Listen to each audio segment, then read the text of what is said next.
The following is a presentation of the ECRHL Network. All right, folks, we're back live, ECRHL Live here on Facebook and YouTube. We're doing the late night version, the very late night version, thanks to our guest tonight. Yeah, our guest tonight, Brian Flynn, the guy who drives the big brown truck. So, hey Ray, how's it going? What's happening, Flinner? Hey, yeah. So you've been quite busy with all of what's going on. I know that you've shared some pictures with me. So absolutely, it's been pretty crazy these last couple months here. Everything's running like Christmas basically, but you can't bring in any extra help because of the coronavirus quarantine stuff. You can't train anybody up, so it's been a lot of work, a lot of late nights. Like I said, we agreed to do this, a month ago, and I had said to you, listen, right now I don't know if 7:30 is going to work, but every once in a while we're still having a decent day. And lately, these last couple of weeks, it's just been 9:30 every night. So. But I appreciate you making time and being able to get on here with you, see you, and talk to some of the guys. And 10:30 at night, whatever, it's fine. Yeah, I'm sure some of them are still up, and it looks like we've got some people here with us tonight. So I see them. So already checking in. We got Matt Baranak checking in, and we got George there, and Amy, and Amy's checking in as well. So welcome everybody to the show, and we'll roll right into it here. And as Godwin says, game on. Game on. So let's roll right into it. The idea, and I knew what time, the week that we were going to do it, being the 28th. We've been doing this show on Tuesday nights, and yesterday was the 8th anniversary of Steve Lambert's passing. Steve Lambert was a friend to both of us and a teammate, and very good friend of mine. Very good is probably understated. He was a brother to me. So, I figured this would be a great opportunity for us to kind of go back to our Express history, a little bit, and tell some people about, what our playing time and whatnot was with, between Groton and Z-Rink and Glastonbury. And, because, as we'll go through this, a lot of all of this ties into the ECRHL today, and really was the catalyst for me becoming commissioner, where the league direction was, and everything really is a direct result of our playing time, what we experienced as players, and what we liked, what we didn't like. And, and that's kind of what I've tried to spin into the league as well. And we got Tony Laverty checking in. Good to see you, Tony. We'll be talking about the Steve Lambert Memorial Tournament. Tony has been a huge part of that. Absolutely. Over the years. So we'll definitely get into that and get some history behind it. Yeah. And that kind of the point as well. You've heard the name. A lot of guys in the league have heard the name Steve Lambert. Some of them had the privilege of playing either with or against him. There's a lot of guys that don't know who Steve is, and I'd love to have the opportunity with you to kind of tell people who Steve was and, through the Express history. So, we'll start, it was 1999 when Steve came into the league. Yeah. And I know that you had some experience with him as well. So how did you get to meet Steve Lambert? So, 99, I was, 20 years old. So I met Steve actually in 2000 when I was 21. I had never played hockey, anywhere, like of note. I grew up, with no hockey at all. Learned to skate when I was like 16 because my buddies all played on a local tennis court. And so that's how I kind of got into hockey at all. When I was 21, I heard about the league down in Groton. We had actually heard about it, like Jeff Jodwin had a big thing set up down at Fitch High School one time. Me and my friends went down and listened to Jeff kind of like, lay it all out, but we never got into it. And I had just come home from college in Massachusetts, and I played soccer a lot, but I had never played like organized hockey. And I was looking for, to do something like that. So me and a friend signed up. We signed up to play, and we got stuck on the house team, and we were going to stick time like every Wednesday night down there. And basically, Steve was there every stick time, all the time. He had this Phoenix Coyotes looking jersey, like the old school, like Arizona with the green and the maroon on it, like from one of his teams down in New Orleans. And he was just there all the time, always scoring goals. And we didn't know who he was, but me and my friends used to call him Keith Kachuk just because he had that Coyotes jersey on, kind of. Right. And so if one of my friends couldn't make it to pickup, they'd be like, "Oh, how was pickup this week?" And I'd be like, "Oh, me and that Kachuk guy, we got on the same line." And it was just like, we were hitting each other with passes. He was scoring goals all over. It was great, And that's kind of my first introduction to Steve back then. And like I said, just playing stick time with him. And he was a guy who was always around the rink, always there. It was stick time, but he was always competitive, always trying to score goals. And what ended up happening was eventually, after talking to him enough times at stick time, he was like, "Hey, you want to join our team?" And that's kind of when he brought me into that Shoreline Fire team that you and Dennis Wally and Mike Scott and all those guys were part of. And it just kind of instantaneously, that group of guys was, we just all got along, and that's kind of rare, even in men's league sports. Usually, there's always a lot of friction here and there. And with those guys, it was just, we had a blast, a lot of fun, and a lot of great adventures over the next, 7-8 years playing hockey together. Absolutely. So a little bit before that, so, Steve had recruited you on. I'll give you a little back history for everybody. So I had been playing with Dennis Wally. You mentioned Dennis and Jeff Christensen and Mike Scott.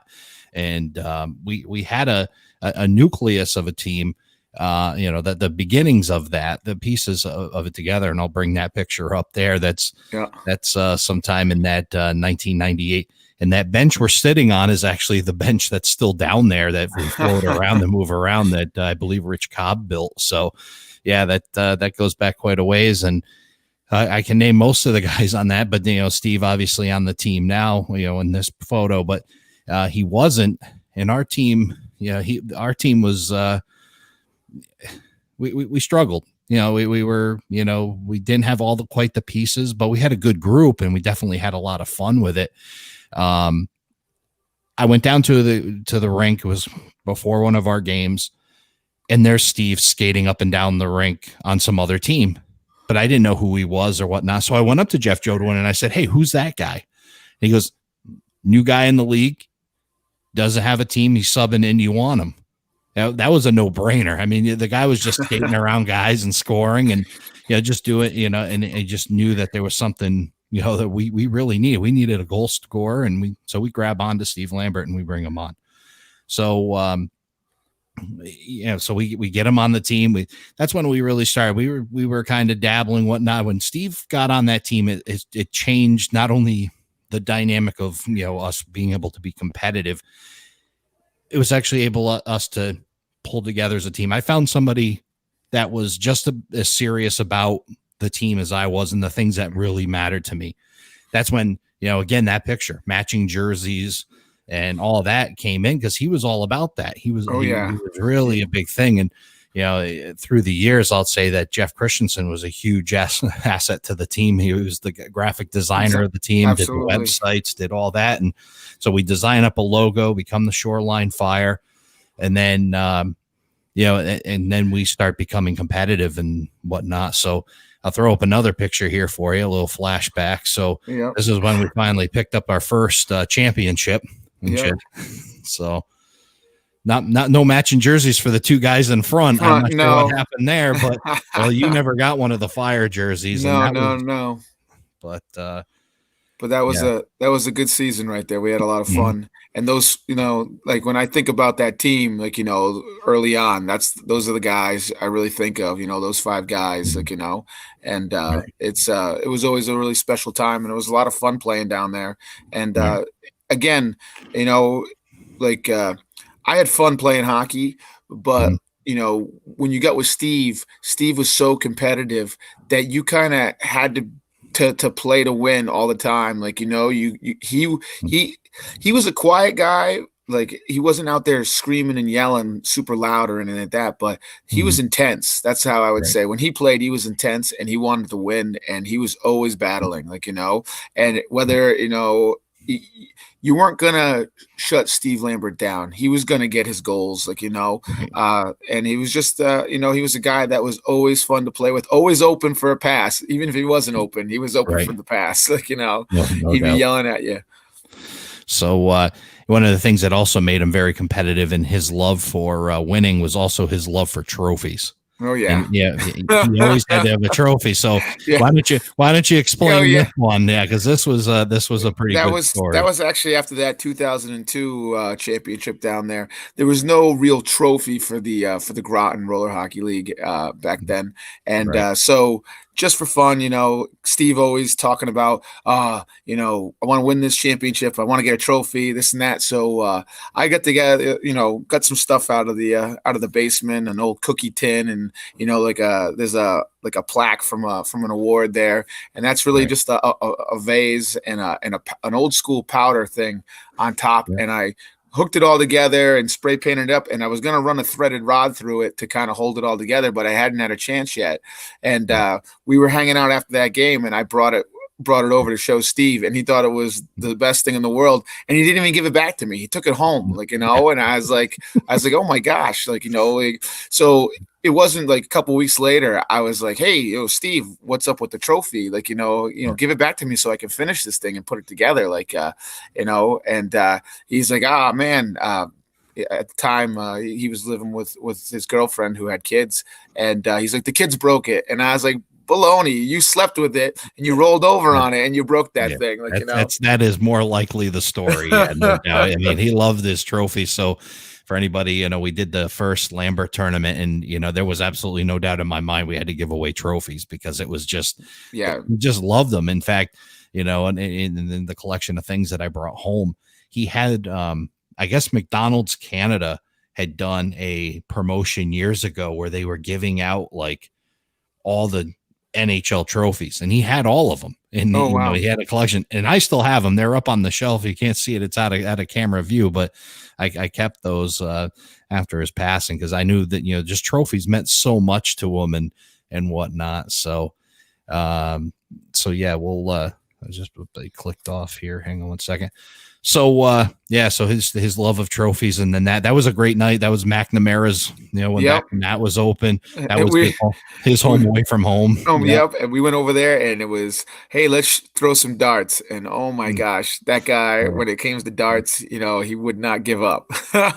When it came to anything, and you and I had a great conversation last night pre-show, and we were talking about his competitive spirit, where it didn't matter what it was, whether it be a hobby or sports or bar games or yard games or whatever it was. He just had that really deep competitive spirit, wanted to just win, be good at pretty much anything he tried to touch. So absolutely, so and then we talked about fall 2002, that whatnot, and then that was right around the time. I was working at Z-Rink in Glastonbury. That's when Z-Rink was built. And then I worked there for about a 6-month time. You guys went up and you played on Team Groton, I believe. Up there. Team Groton, sponsored by Core Sports. Jeff got us some jerseys, the black and red jerseys. I still have one somewhere. And we went up there, and you were running the place, so you weren't going to play in the league. And you hooked us up with Benny Taylor as our goalie, and Benny was another Groton hockey guy for a lot of years down here. Yep. And Jeff Fribbins joined us then. And he was another guy who ended up, when we transferred back over from Core Sports to the Express team later on, he was another guy that came with us right then too. And that was another guy who, made that friend then. And a lot of you guys knew Fribbs from before, and I didn't know him. I was just meeting him for the first time back then. And my first game with him, it was 20 seconds left in the game, and I remember sending a fake shot pass to Fribbins on the back door, who scored to tie the game to send it to overtime, and we ended up winning on a Steve Lambert breakaway goal. And but that's like when I met Fribbs, and we just kind of clicked too. And it was and even now today, still he's down there in North Carolina or whatever, golfing. Pro golfer, and but we still talk to online every once in a while and stuff like that. And it's a good guy, another guy that and that's what this league does is you meet people, by chance or, maybe by destiny, but you end up becoming friends for forever, basically. Like, and you may not hang out or see each other all the time, but you have those memories, you have those experiences together, and that's what it's about. And that's what makes it so great. Yeah, they definitely, a lot of, bonding that goes on through this. And whether it's a teammate or an opponent or a combination of the both, we've had guys come and go and play against and, throughout the years, and you have that connection that, that really lasts. So, and it may be, months or even years when in between talking, but you can still pick up with the common ground of, of the league and playing together. So, yeah. So, so after that 2002 championship in the what was then the Mystic Valley Roller Hockey League, we began the Express era, and that was really kind of cool. We weren't the first Pepsi team. In fact, you played with that first Pepsi team. Yep. We definitely weren't the first down there, but we definitely we picked up that Pepsi sponsorship on our way to our first season at Z-Rink. There was our first forte of team photo. And again, Jeff Christensen working his magic. You can kind of tell now that, it was so hard to try to get a team photo with everybody there. So we worked Murph in there at some point. We left some gaps to get Fribs. They don't have legs, if you notice, but that doesn't matter. We still have a record of that time. They're slightly more shadowed than the rest of everybody else, but it works good. It's pretty awesome. This was like the third attempt to get this done because we were set to do this, and I think we had everybody there, and we had lost, and Steve refused to take the photo after losing. I remember. He was like, like you couldn't even talk to him. He was so pissed off at the time, and we were just like, seriously, we're just taking a photo, man. Come on, get over here, He was already in the locker room taking his stuff off, and he's like, nope, too late, So we're like, okay, next time. Yeah. So we had gone up there, and that was the that was January 30th, 2003 was our debut at Z-Rink. And then we missed the playoffs in our first season, still getting used to. We had a good, we had the pieces, but we're just getting used to everything. We came back to the Mystic Valley Roller Hockey League in Groton in 2003. And I got the box score in front of us because that season was a really good season, but we had a really tough competitor in Bones. And I'll tell you, Arnie Manwaring back then was just absolutely between Bill and Arnie, I should say. Yeah. Bill Manwaring, Arnie Manwaring. They were just, Billy especially, I should say, very dominant. And, we actually, in that game, we lost 9-5 in the finals. That was Sunday, July 6th of that year. Yep. And, hey, it was 9-5 on that day. I'm looking at the stats. You actually picked up 2 goals at the end of the first period. We only played 2 periods back then. Picked up 2 goals at the end of that game, and then it was Bones, and then Steve-O and Dennis put some goals on at the end, make it close. We outshot them. 30 saves for, 25 saves for their goalie on 30 shots. I was 14 saves on 23. So they had a lot of quality chances. I like to think that. Billy really had a way of, if you gave him any room whatsoever, at that time in that league, he was the quickest couple steps of any player there. He could go. He had a high top end speed, like probably one of the fastest. Maybe Luke Youngblood could have kept up with them at the time in the league. But you gave Billy 2 steps, and he was at full speed. And when he got in there, he had great hands, and he could just score. That guy was pretty phenomenal. Yeah, another great memory going into 2003. We were down in Z. We left. We didn't play in the Z-Rink League up there in that early part of 2003. But check out this roster. You mentioned Luke Youngblood. Yep. Me and goal. You, Luke Youngblood, Steve Lambert, and John Riley in the Ironman tournament at Z-Rink on May 31st. We lost in the semifinals of that Ironman tournament. And we defeated the Jets in the first game, and then I had a shutout in that one, 4-0. And then we also we won one on in a shootout, and I'm still proud to the day that I stopped both shots in the shootout. I scored in the shootout there. Yeah, I know that. Right. So I don't want to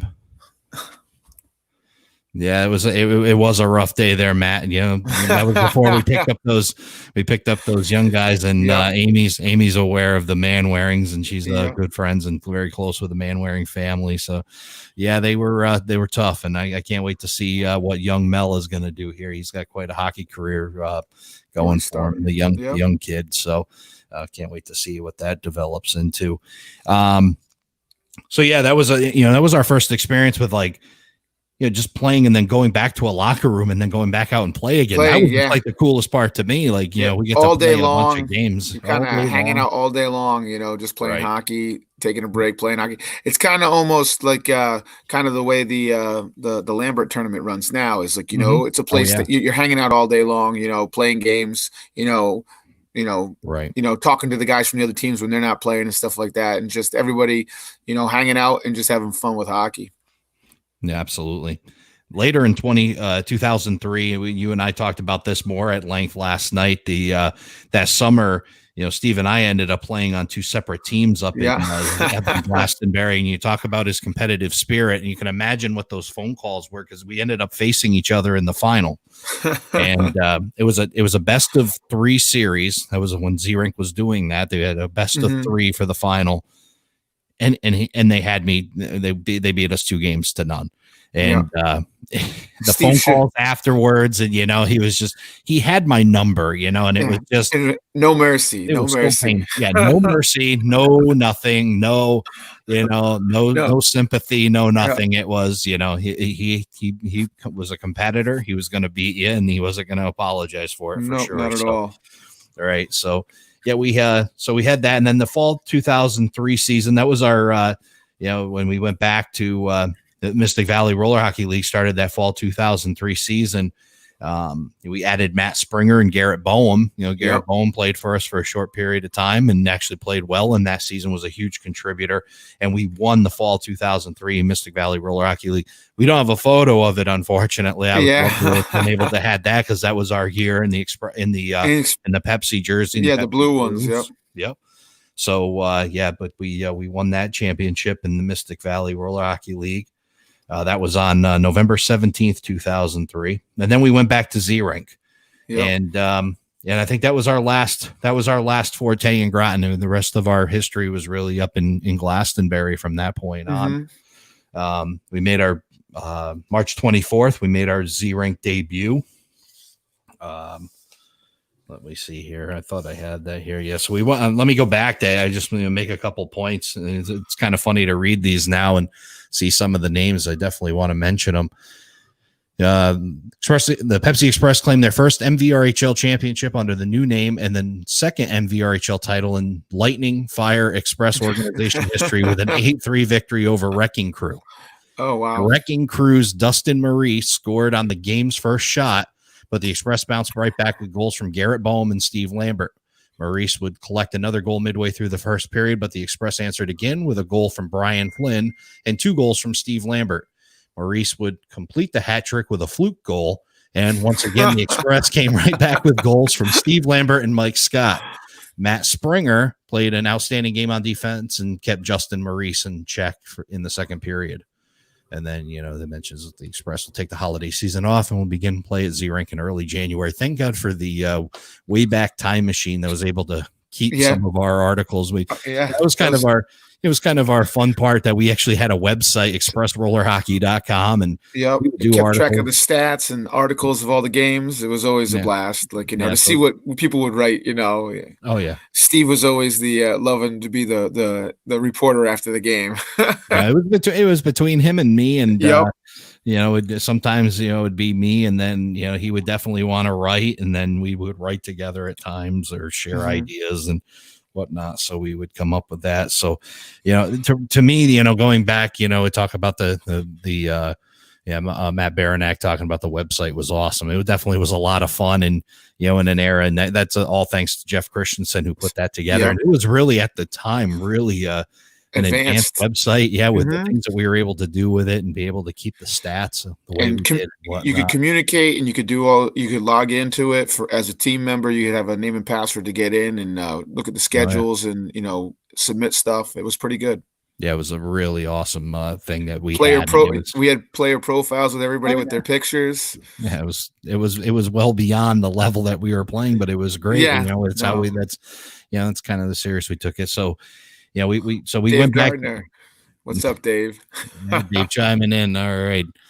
Let's see. Yeah, let's go Bruins. Yeah, if I had to throw my Canadians hat on, I'll explain that in a bit here. But that's definitely a Steve-O thing. And Matt Baranek mentioning one of the reasons I joined the team when I was recruited by Steve was the website. That's awesome. So, yeah. So anyway, so we go back 2000. Yeah, it was 03, 04. And then we finally, after, a couple seasons up at Z-Rink, we claimed this championship. And to me is probably one of my very favorites. Absolutely. The first one. And, and really, we've had really great guys. We don't have a single guy on the team that I'd say, at all. They're all, in sense that teammates and brothers. But just something very special about this first win. It was just very... to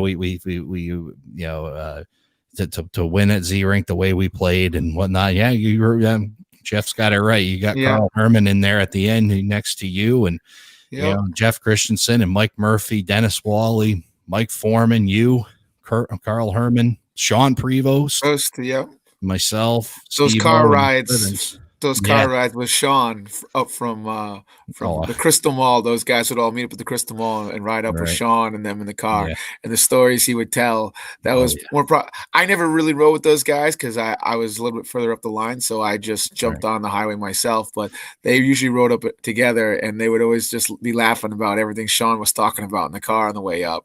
He was a guy that really kept everybody loose, made everybody laugh. Still does. Oh, yeah, absolutely. Down at our rink now, it was, and just a great player, like, a little bit unorthodox, like, but just all over the ice all the time, like, an incredible defenseman, as a goalie, to see what he would do on defense. It still does on defense. Yeah, is such a huge thing. But offensive contributions from him as well. I know I'll have to find, there was definitely some games where he could, hit the net and fill it. So, that first championship, very special. The second one here, let's see, it was June 21st. Yeah, let's see here. I've got our box score here, and this was us against the Axe Kickers. It was a 3-2 game. Sean Prevost with 2 goals, the game winner with an assist from some guy named Brian Flynn to capture that. I was always in there with an assist, pretty much everything. Yeah, and that captured there. That was our second championship at Z-Rink. So Wink Brown there in the back. Yep, Wink had joined the team at that point and whatnot. Carl's still there and whatnot. So there's that was our second championship up at Z-Rink. That was another great time and a great season. So we went back to back there, at Z-Rink in that league. So that was a nice little accomplishment for us. So. Another funny note I had noted in going through these articles, and it's just kind of funny that, so we had won that back-to-back championships. July 24th, 2004, Steve-O makes a note in his article about who was absent, and he was absent, and the only reason why he would skip hockey. Any guesses? Oh, the only reason Steve would skip hockey would be if Kiss was playing somewhere. That's exactly what it was. It was, so he had missed that game, and he noted that the reason why he missed was to go see the greatest band on the planet. Kiss is in the article. So just a funny note that if he was going to miss hockey, it was going to be for that. Yep, absolutely. So Matt Baranek had it. It was for Kiss. Yep, he missed the game to go see a Kiss concert. So. And then on September 10th, 2004, kind of we put that Steve retired on on September 10th. He actually had taken a job where he had to work nights. He was actually putting IT equipment in banks, and just how much it pained him. And, you know, and in a lot of ways, as much as, you know, we picked up some really good guys, and, we'll eventually add I thought I had it noted here, but we picked up Greg Marshall and Matt Baranak, who's joined us tonight. And, it changed because it was like no Steve, and it was just so different. And it was kind of like a kind of time warp kind of thing, or it just felt like a different dimension without him there. Absolutely. The funny thing is like Steve was always recruiting. He was always looking around. He'd go to pick up everywhere. We'd go, pick up at Z-Rink, pick up at Groton, and he'd find those guys that didn't have a team or were really good. And I think we talked about this last night. Adding a guy like Prevost, he was the guy we played against all the time. And when we went up to we played against him in Groton all the time. We were going to Z-Rink, and we were like, we could use another, good skating defenseman. And he's like, let's get that guy, he would, always wasn't afraid to approach guys and recruit them. And he brought in Greg Marshall, who was a phenomenal player, and Matt as well. The same thing. Matt kind of took over that when Steve kind of wasn't playing. Steve was our go-to guy for a goal, and Matt kind of became that go-to guy for goals after that. And I remember Matt's first game with us. I didn't know him. He came in, he was like wearing ice pants and the full clear shield and everything like that. And he played on the line with me. And I was just like, all I said to him was like, just get in front of the net and I'll find you. I'm going to do my little spinoramas in the corner, left and right and back and forth, stop and start. I'm going to lose my guy. And then as I go to the net, your guy's going to come to me and I'm going to find you. And a couple weeks later, I was delivering on sub base. And I'm, at the vet on sub base, and I'm dropping boxes off, and this guy's starts talking to me about hockey, and I'm like, what are you talking about? It was Matt. I didn't even know it was him because he was in his uniform now, and I'd only ever seen him with his hockey helmet on, and I was like, huh? And he's like, I play with you on that Pepsi team. And I was like, oh yeah. Oh, duh. I was totally oblivious the first time. Didn't really recognize him. That's too. No, not at all. Yeah. I'll tell you what, Matt knew how to find the back of the net. I found the career stats from, the Pepsi Express, and, 228 goals, 93 assists, and 126 penalty minutes. Fill on the stat sheet. He led the team by far. I think the second was me at 57 penalty minutes, and it wasn't from shooting the ball over the glass. No, 57 penalty minutes. So but Matt definitely knew how to find the back of the net. Was a great addition, along with Greg Marshall, who not only provided offense, he actually provided us with a backup goaltender too. Yep. I mean, Jeff Christensen was doing it for some time, but Greg Matt was a career goalie that could, that was used to playing in net all the time, just as effective in the net as he was out on the rink. He was all over the rink. Sometimes he took a few chances out there in the net. He'd get that puck and he'd start stick handling around guys and starting to. But him and Matt, I was a kid, Steve, I always called the old man, but those guys to me were kids, just that much younger than me. Yeah. No doubt, because you and I are within a year of each other, and then you had the guys that were in that that age, that were probably 4 or 5 years older, and then Steve-O was 6 or 7 years older. So no doubt that having those young guys on there definitely was a huge help for us. We were in that point, and it definitely changed the dynamic enough so that let me not get too far ahead. During that season, after 2004, May 2005, and we had Dave Gardner chime in. I hope he's still here, because one of the cool things that we were able to do there with Dave and the Eastern Massachusetts Roller Hockey League was the interstate tournaments that we participated in. So what we had done is we played up at I believe this is the correct order, and maybe Dave can chime in if I'm wrong, but we played up at Hockeytown first. Yeah. And so we played up there. We played against 2 ECRHL teams. This is the infamous Ray pulls himself up by 1 game that happened during that interstate tournament. So for those that haven't heard this, I had my back to the scoreboard, and it was the first game of the tournament. And I don't know what had happened, but I had lost count in my head. And I think there may have been, and I'm just fishing for excuses now, but I think it was like maybe there was a disallowed goal or something had happened where I got in my head that we were down by 1, and I guess not trusting anybody to decide that they were, that we needed to pull me, because we never really got in a situation like that. It was either we were losing by enough where I just stayed put, or we were winning, so I didn't have to. So down by what I thought down by 1, I'm off to the bench. 3 or 4 guys already type up, Ray, what the hell are you doing? Is there a delayed penalty? There wasn't. I'm coming off and I'm like, we're down by 1, down by 1. And then it was yelling, you're up by 1. The only guy that didn't yell was Steve. He just jumped on the rink. Yeah, exactly. Stay in the net, Ray. That's probably what I should have done there. I just stayed in the net. But here I come. Steve just looked at it as an opportunity to get some more playing time. So he just jumped out. He's just like, oh, okay, I'll go out.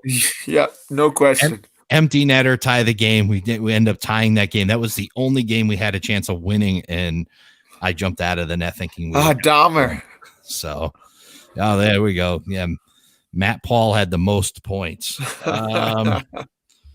Actually, no, Steve. Yeah, he had quite a few points, but he didn't cap Steve-O's numbers. We'll go into that in a bit. But Dahmer, good to see you, buddy. And but yeah, and so we had that. We played the interstate up in Eastern Mass, and then we called the second half of it the Pepsi Express Invitational. Yep. And we had the Killingworth Guppies, who were just about like they were at our seriousness level and fun level, right? Yep. I mean, they were kind of like, they had the same thing. They had the website, all matching jerseys. They had a blast with it. They were doing ESPN type reports on their games. So yeah, they were definitely a good match. I believe they may have won that tournament. I believe so too. On that backside. You can see Baranek right there holding up his 3 fingers. We finished 3rd out of 3. So hey, we finished on the podium. Yeah, that's right. Yeah. So, but no, that was another great time that we had. Mingling. Matt's already going back to his stats: 9 goals in 1 game. Yep. Well, was that against South Windsor Fire Department? Because if it was, it probably was. It was probably 9 goals of the 10-0. Yeah, period. Mercy. So then they cancel the rest of the game, and everybody yells at Matt, "Hey, we drove 45 minutes to play, 20 minutes of hockey." It used to kill me. I was always against the mercy rule, because up at Z-Rink, that's what they would do. It's like, if it was like it was a 10-goal mercy rule, and if you mercied the team, get off the rink. Yeah, and then finally they eventually decided, okay, well, you can at least have your time. You can skate your time. Play? Yeah, why not just play? So, Matt saying it still counts. I guess it does count. It does count. It does count. It made the website, so it did count. It's on the internet, so it must be true. Yeah, that's right. It's on the Wayback Time Machine on the internet, so yeah, you can go find it.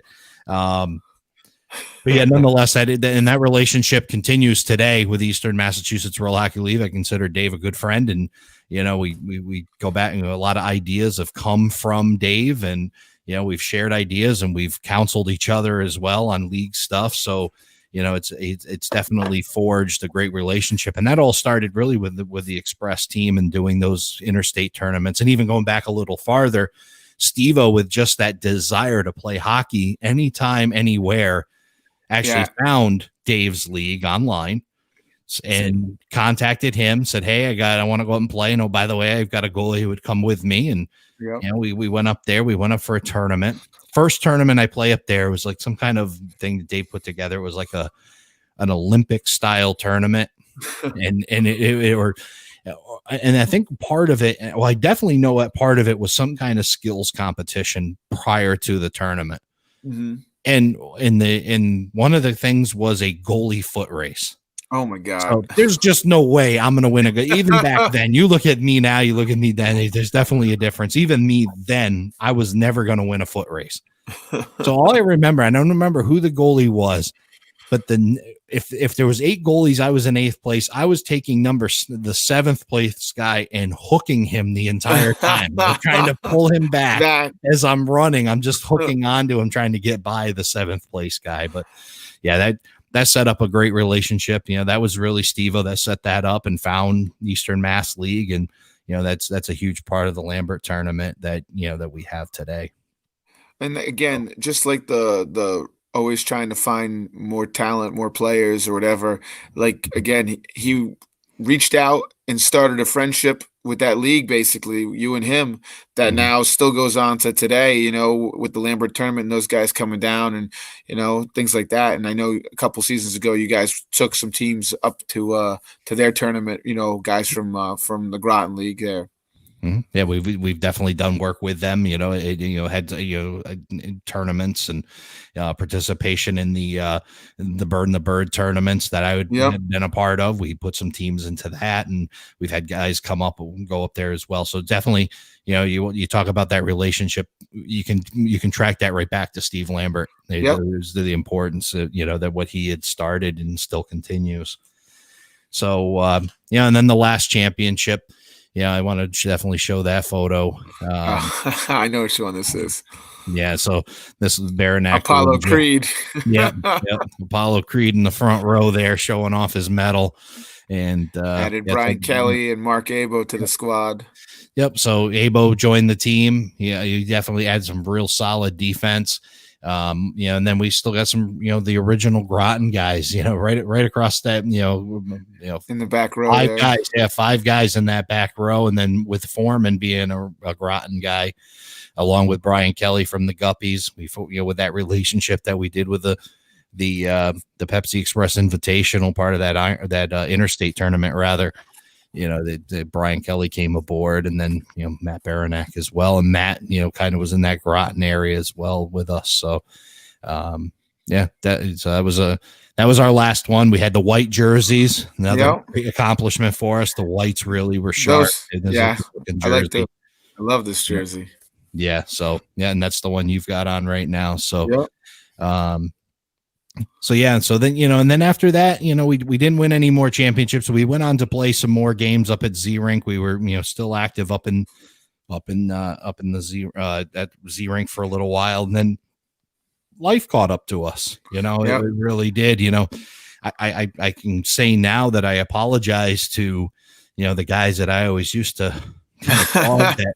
What do you mean you have to be home because your wife just had a kid? Or what do you mean that you have to do this weekend? We got a game, man. We got a game. Because that was really, it was, we're talking in an era that you and I were both in our 20s. Yep. Not married, not kids. No, not married. Young 20, early 20s. 20s. It was before. So. Yeah, so we didn't really get it.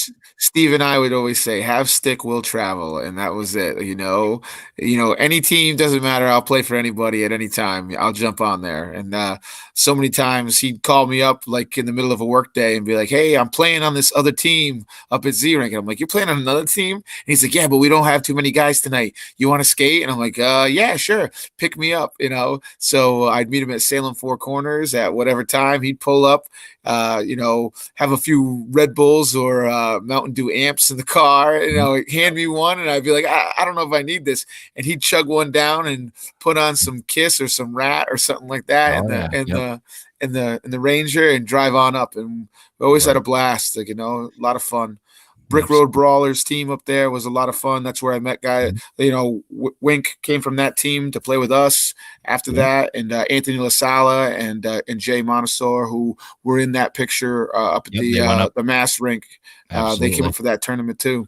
Yep. Yeah, they became they filled in. We could, it was hard to get everybody to travel to Eastern Mass, so we got some new guys there and filled in, and that's kind of become the new spirit of the Express team. We'll definitely get to that, but so yeah, we played a little bit more. I see our our overall. I mean, to tell you what our team really was, and the championships or whatnot, but we comprised a record of 127 wins, 50 losses, and 7 ties. That was, for what we were doing, the level we're playing, that's definitely, we won a lot of hockey games, and it was a lot of fun doing it. And that was more important. I mean, the winning was definitely a part of that, but so Dahmer talking about the Brick Road Brawlers. Yeah, that was all tied in with that. And if you give me a minute, Dom, I can run in the back room. I got that jersey over there too, I think. Yeah. So, like I said, life kind of ran into stuff, and, we kind of put a kibosh on a lot of things. We got all busy, and, and then, it was a constant run, and Glastonbury was a ride. It was a 45, 50-minute ride, and late night games, 10 o'clock, 11 o'clock games. Guys just couldn't do that. All right. So, and that was kind of, the end, and I, honestly, and then, Steve-O, and, he ran into some health issues, and, and then, and I got busy in my life. I had, become very active in the fire department, and that became a big part of my life and whatnot. And, so that really ran. I wanted to share so this is, the picture I'll share with you. Everybody, give you a little explanation. So this was my wedding rehearsal. Steve-O was my best man at my wedding.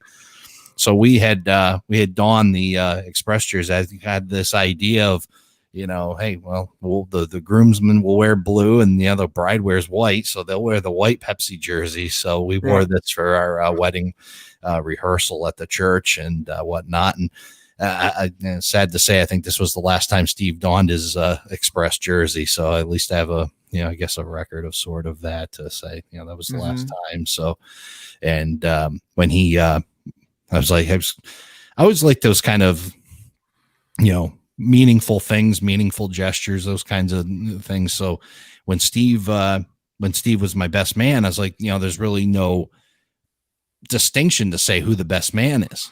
And I said, well, what was Steve's distinction on the rink? He wore the Captain C. So I found a Captain C. It was actually it was the pin from Mark Messier night when he retired. They gave out these Captain C pins. And so when, during the wedding, Steve actually wore a Captain C on his lapel on it. Yeah. That's pretty cool.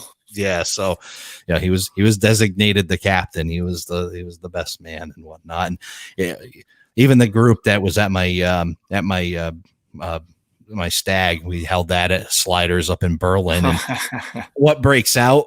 A hockey game in the back room with these foam balls, and I get in goal, and I'm defending goal. Steve had these little hockey. I don't know how the Sliders ever let them bring hockey sticks into the place, but unbelievable. I had the guy shooting on me and hitting me in the eye and the face and whatnot, and it was.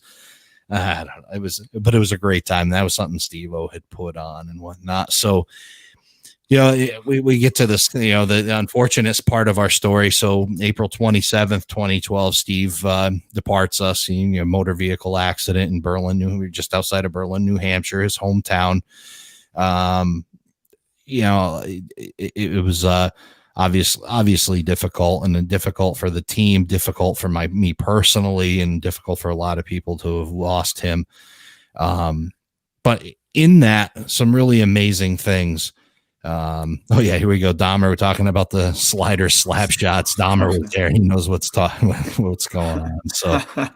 So anyway, through that, and in his passing, in my mind, it was how many positives can we spin, right? How many positives can we spin from Steve-O's passing? And it was a reconnection with Jeff Jodwin, and, talking with him, he had saw that Steve passed. Obviously Jeff knew Steve, and, we shared a conversation, and in that conversation, Jeff just bluntly said, do a tournament, just do a tournament, do something that would be great for him. So it got the ball rolling, got my mind rolling. What can I do? What could we do? Try to spin a positive off of this. So, and then, conversations with Dave Gardner, talking to him about it. I said, Dave, I got this idea, Dave knew Steve pretty well and whatnot. And we're talking about it. And then it was actually Dave Gardner that came up with the idea. Hey, why don't you do divisions? You do a round robin. You take the standings, 1 through whatever it was, 8, and then divide it. 1 through 4 plays for their championship, 5 through 8 plays through theirs. I said, that is a tournament Steve would have loved to have played in. That is something, a format, going back to those, the story we told earlier about that Ironman tournament. That would be, something that he would really be into and really, enjoy that kind of thing.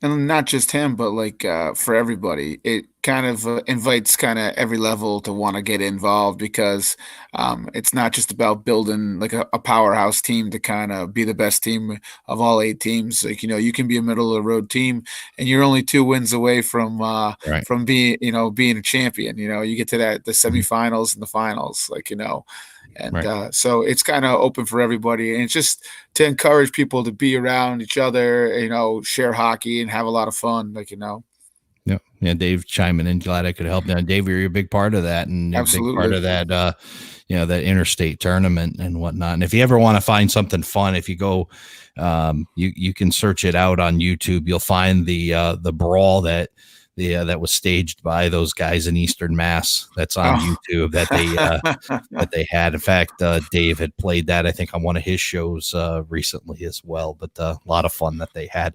But going back, part of all of this was, one, finding a cause. That was pretty easy. Connecticut Humane Society, we made a donation to them. Plus, it benefited the rink. Mm-hmm. It was the Groton Inline Hockey League at the time. Rob Cacciola and Joe Saragusa was running the league at the time. We contacted them, reached out to them, got the thing started. And then it was decided we got a show, right? We, the Express guys have we got to get the band back together. Yeah, so absolutely. that's exactly what we did. So, so that first Lambert tournament, getting the band back together, Jeff Christensen and Johnny Riley in the back, and then you and Dennis, myself, and Dahmer, Mark Abo, and Carl Herman, and there may have been more, and I apologize. I think some guys made it a day, some guys made it 2 days, So, but we got the band back together, and we made an impressive showing. We actually made it to the finals in our division in that first Lambert tournament. So. Something very proud. A team that hadn't played, I think 2012 by, 7, we were shut down. We weren't playing. So for not only that, some of those guys like Dom and Abo had never played down in Groton, and if you haven't played down there, it's a totally different game than what you play everywhere else on sport court. Oh yeah. Yep, between the asphalt surface and the ball that we use is different. Yeah, heavier ball. You definitely have a difference. Yeah, you had an advantage. You had been playing in the league with the Groton Inline Hockey League and whatnot. But yeah, and I hadn't played goal in some time, and that's what really started the ball rolling. And then that's when I became commissioner of the league, tied off of that, and they were looking for somebody. And then ECRHL starts and whatnot. And then, what we've been able to do with the Lambert tournament since, from a team aspect and certainly as a league aspect. And, and remembering Steve, I had no intentions of doing the second annual Steve Lambert Memorial Tournament. I really didn't. But then everybody started asking about it. Right. Yeah. And then we started getting, everybody saying, that it was just the format of it, how it went down, the whole 9 yards, the atmosphere that was created because of a lot of things. I credit two different groups with the current atmosphere that we experience with ECRHL. That I think my opinion has really changed things down there. Carl's Cronies upped at a level. They certainly did. And they are really, and then from when people started seeing the Carl's Cronies and what the Cronies were doing down there, and the after game tailgates and the keg grill, and then they just the group, and that they had their wives and girlfriends around, and it was just really changed the dynamic, really upped it. But what really started was seeing the Eastern Mass guys. They came down there. They had tents. They had the cornhole boards. They were, they really took, and they live for it. The 3 teams that come down from there, if the tournament is September 25th and 26th, the 27th, they're already talking about what they're going to do for next year, and shuffling rosters and ordering jerseys. They've done jersey orders. They've come up with custom jerseys now. Yeah. So huge part of that, and a huge part of the success of our atmosphere in the league all ties back really to that first Lambert tournament, to the current estate is what we're able to do as a team. We put the band back together. Then the second one comes around, and we're doing pretty good. But guys are getting older and whatnot. So we've been fortunate. This was the 5th tournament where we added some new, some familiar faces to our league, but with some history as well. Dino played on the original Pepsi team back in the day. I played with Dino for a long time in the Groton leagues. Glenn Riley, a great character guy, a good defenseman. Goose, we added Goose in. He's been around for a long time in the league and a big part of it. Josh Lacey, just a great character guy, a guy I'm more than confident Steve-O would have got along with great. Absolutely. That's how I find. I mean, I consider Josh a friend, and and Josh, I think Steve-O would have really liked playing with Josh, and Josh's mentality about hockey and whatnot. So, and that's that's where I add guys, and of course, the front row is guys that were there from kind of from the get go up in Glastonbury. Yeah, and then part of those original Express teams. So we've been able to do that, and then even in the 7th when we went back to the blue jerseys with some new jerseys, and Rockstar definitely helped us out, and then huge support from Fast Signs Waterford to do some new jerseys. And a huge mistake in adding Tom Bongo to the team. No, I'm like it. And Bongo is actually, and then Bongo I look at the same way. Like Steve-O and Bongo would have got along well. Absolutely, I really think they would have, and and adding Beers is another great character guy. Adding him to the team as well. And we've had some other guys in and out. Abo's come down from, has been able to make some tournaments. He's had some injury problems. We've had some other guys before he retired. Dahmer before he retired coming in and whatnot with us. So yeah, we've had a good group of guys representing our team. Absolutely. So yeah, through all of this, it's like you said, again, go ahead. I was gonna just say it's when you really look back at it, it's how like a small kind of relationship of just playing pickup hockey with a guy leads to a friendship, leads to a bunch of friends on a team, which leads to, even though his untimely passing, which leads to this tournament thing, which feeds this league still, and keeps things going. And it's kind of, unique in watching, being able to kind of mark through history the way it's gone. And, I think, all said and done, if Steve was around, he'd be pretty pleased to see where the league's at. And, I know there's nobody I would trust more to be in charge of something like this than you. Nobody's more committed and organized in trying to get things done that finds where he wants to go and steers that ship in that direction. And I know you did that with the fire department there when you were running that over in Scotland, and you've done it with the league too here. And like I said, there's probably nobody that I've known in my entire life. Like, again, there's a lot of guys that love playing in the league, but they can't, I would never be able to do what you've done for that league. So it's, part of it's because of Steve. A lot of it in this league is because of you, Ray. Well, yeah, I certainly appreciate all those kind words and whatnot, and I'm glad that I'm able to do those things. And again, it all boils back and goes back to spinning the positives. And ECRHL is a huge positive of what had happened on April 27th, 2012. What do we do after that? And that's exactly what my goal was, and it's always in my mind of what. All these great things, you can see, and I hope everybody can see what all of my Express time meant to me, and it means to you and means to our team. It's those team photos that are just priceless, to be able to go back and see the group and see the guys. It was beyond just, hey, pass it to me, I'll score, and, see you later.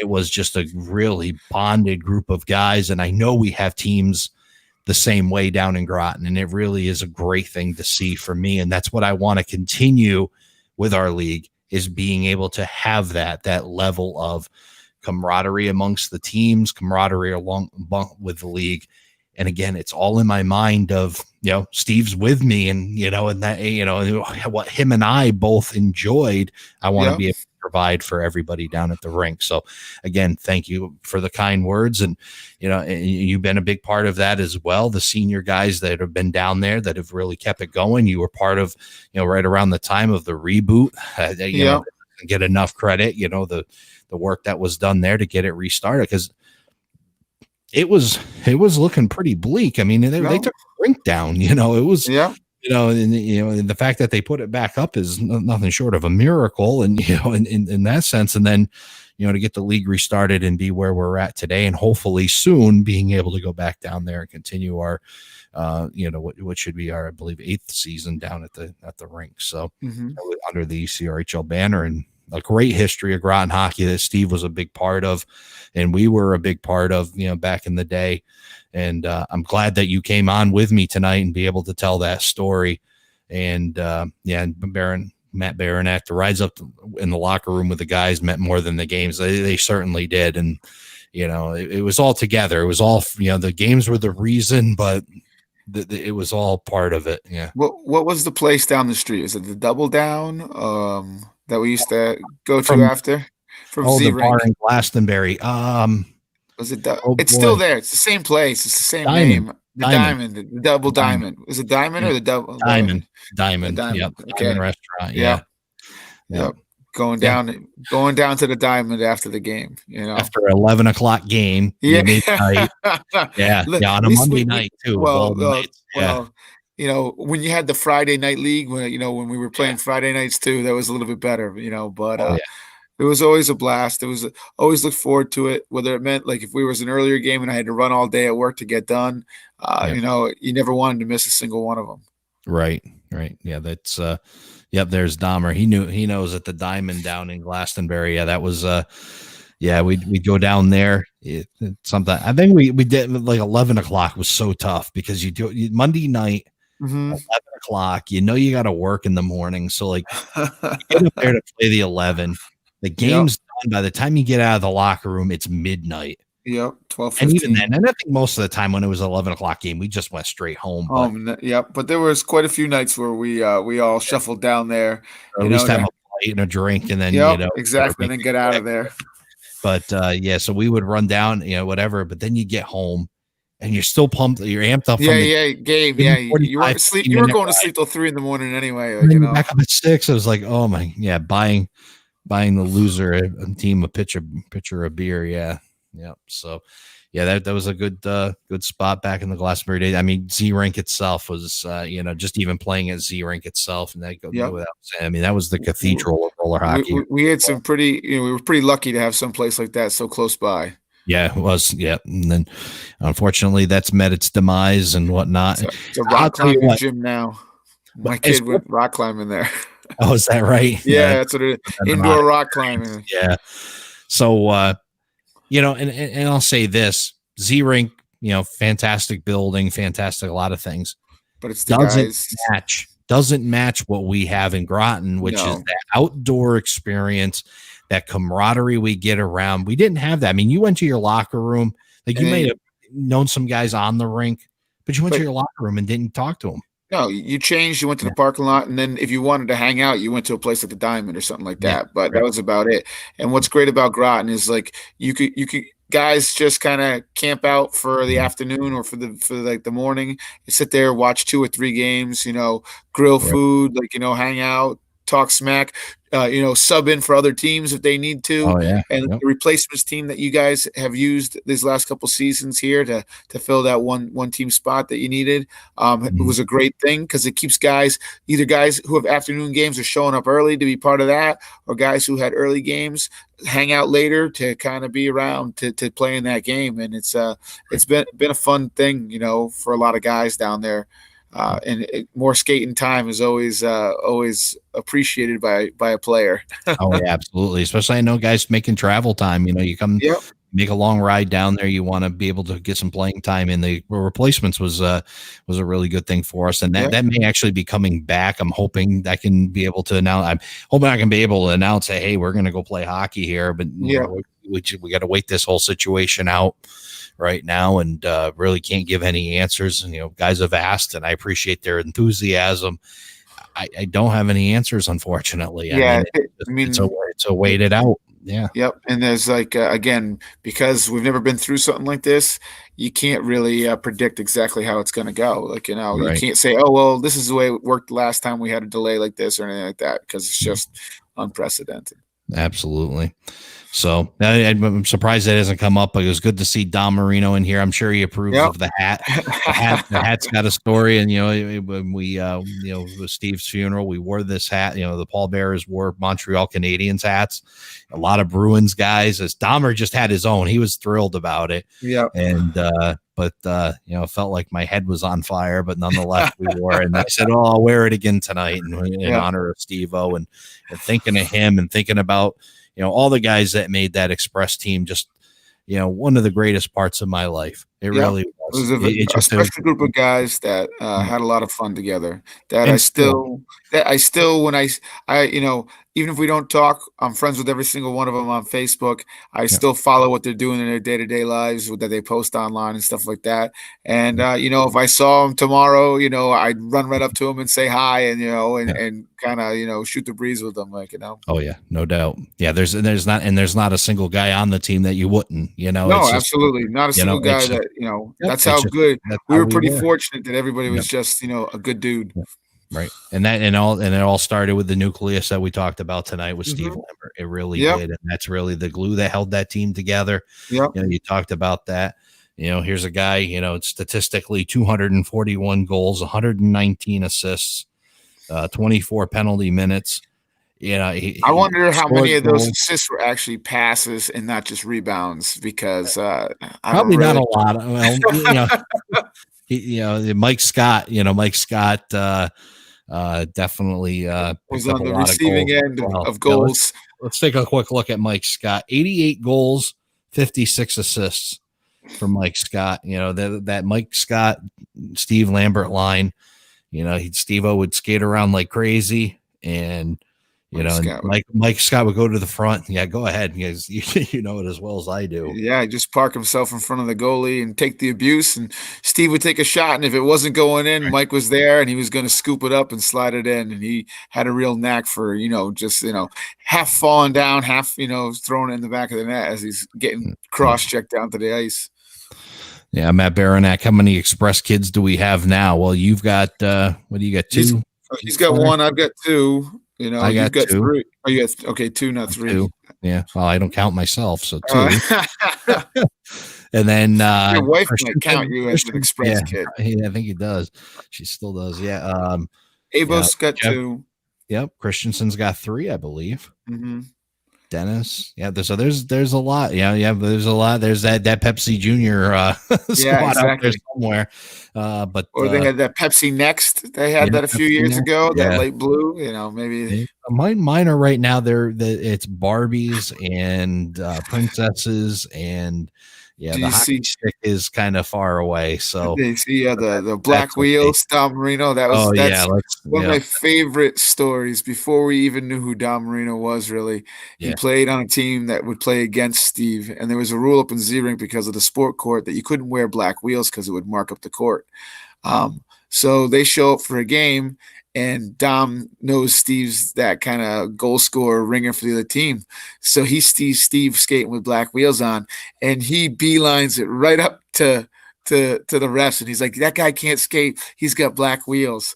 And I think they ended up, taking Steve out of the game.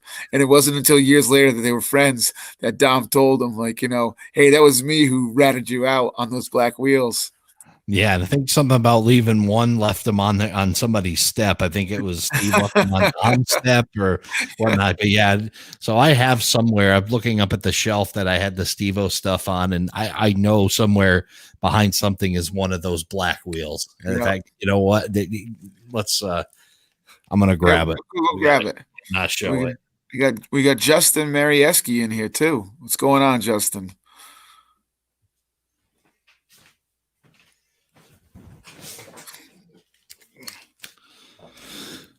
There you go, Dahmer. There's your black wheel. He gave me that as a memory of Steve, and I threw it up on the memories of Steve shelf up there, along with some Wolfpack bobbleheads that I had as well, and those trophies and the Berlin dictionary he gave me when I went up to Berlin to see his hometown. He gave me they had a book called the Berlin Dictionary, and it basically tells you what everything means up there. So that place is its own world up there. Yeah, looking good too, Justin. Hopefully, here we go. Here's the story. Good to see you, Justin. Thanks for checking in with us. Steve tapped a 12-pack of beer. My doorstep with a black wheel tape to it. Yeah, that was him. Yeah, he didn't forget. No, not for definitely sure. Not. Yeah, so he had those black wheels. He had wheels all over his apartment. It was amazing, but nonetheless, the black wheels. That's funny. I'm glad you brought that up and mentioned that tonight. But Flinner, we'll wrap it up here. I know you've had a long day, a 12-hour day at UPS, getting everybody their stuff and whatnot. But you saw some of the packages I delivered. They're very critical. Yeah, very critical packages going out to people. Take care of their specific needs. Yeah, take care of needs. Let's leave it at that. Make sure if you're when you ship things, make sure that they don't fall out of the box or poke through the box. You want to make sure that everything stays contained. I think that's some pretty good advice. Yes. You never know who's. Yep. Yeah. I think like Flynn. I think he sees my sign up behind my head there. I got ski signs in my house, so one of them right there. I don't know if you can see it in the background there. Whoops. Oh yeah, in Lake Flynn. So I met him for my kids a couple years back. So my son, they have him hanging in their rooms. We do a lot of skiing. We try to do as much skiing as we can. I grew up skiing, so that's kind of my introduction into hockey, to skating. It was a little bit easier because I had spent all my youth skiing. So it was kind of, it's almost easier because it's on flat surface. It's like skiing on a flat surface all the time. Right. Take it easy, man. Maybe that's how you skate. You're a hard skater. That's for sure. A lot of the slide stops, just like it's skiing. That's right. So, well, Flynn, Flinner, Flintstone, Flynn Bin, whatever nicknames we got for you. The Flynn Bin is a totally different story. Yeah, we'll leave that one off here. That's a tough one, but nonetheless, I appreciate you coming on with me tonight with talking about the Express days and Steve-O and our time together, and I want to say thanks to you, Ray, for having me, for suggesting it. It's always great to talk to you, as a friend of mine for, 20 years now. I'm glad a bunch of these guys like, Jeff and Dom and Justin and Matt all checked in tonight too. And Amy, Dahmer. Yep. He just checking in. That was great. And Dahmer's, another brother, was a great friend of Steve-O's. He was extremely tight with Steve. Yeah, when Steve moved out of Groton up that way to Newington or whatever, him and Dom were inseparable up there. I remember when I met Dom after one of our games out in the parking lot, him and Steve, and I said, "Oh, these two guys are on the same wavelength." I had to. I'll tell a quick Dom story since we brought Dom up, and then we'll wrap up. It was the first time I met Dom, and it was at the bar at the Webster Theater. And we were going to, I can't remember what show it was or whatnot. Maybe Dom can remember. Maybe it was the Artie Lang. Maybe it was a hair metal band or something. I don't remember, but I do remember meeting Dom at the bar at the Webster Theater in Hartford. And Dahmer comes up and he introduces himself. He goes, "Hi, I'm Dom. I'm the leading scorer in Puck C," or something like that, whatever league he was in. And I reached my hand out and I shook it and I said, "Hi, I'm Ray. I'm the winningest goaltender in Express hockey history."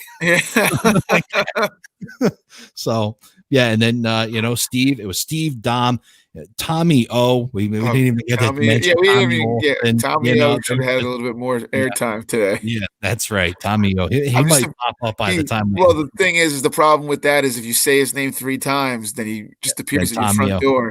Yep, then we'll be seeing Tommy O. But it was a great nucleus of friends, and Dahmer and I don't get to see each other nearly as much. I keep telling them it's Miller time, but with life and everything, but we're still right there. and that's with everybody as well. So absolutely good to see Dahmer, Matt Baranak checking in, Justin Marieski checking in. Good to see Dave Gardner checking in on the show as well. Amy Lacey checking in. Great to see you guys all checking out the show. The Godfather himself, Jeff Jodwin. Yeah, absolutely. The Godfather of Groton hockey. In fact, Jeff Jodwin will be my guest next week, and we're going to talk about the beginning of the Roller Hockey League in Groton, the Shoreline Roller Hockey League days, the ones that you missed out on, the Esker Point days where we got to play on the beach at Esker Point, and we'll talk about that and acquiring the rink and how he grew the league and his involvement even to this day. So we'll have a conversation with Jeff Jodwin next week. Just want to let everybody know, if you want, check out our website, ECRHLhockey.com. If you're watching us on YouTube, you can check out our Facebook page, facebook.com/ECRHL Hockey. If you're on Facebook and want to watch us again on YouTube, it's youtube.com/ECRHL Hockey. And if you ever want to contact the league, you can always email us, ECRHLhockey@gmail.com. Flynn, buddy, thank you very much for coming on. You stay safe out there with the big brown truck, and absolutely. And we'll be hopefully seeing you at the Groton Hockey Rink soon. Absolutely. You guys too. Hopefully we can get back out there as soon as possible. Stay safe, everybody. And talk to you soon. Awesome. Thank you, everybody. Have a great night. Enjoy. Stay on here a second, Flynn. Yep.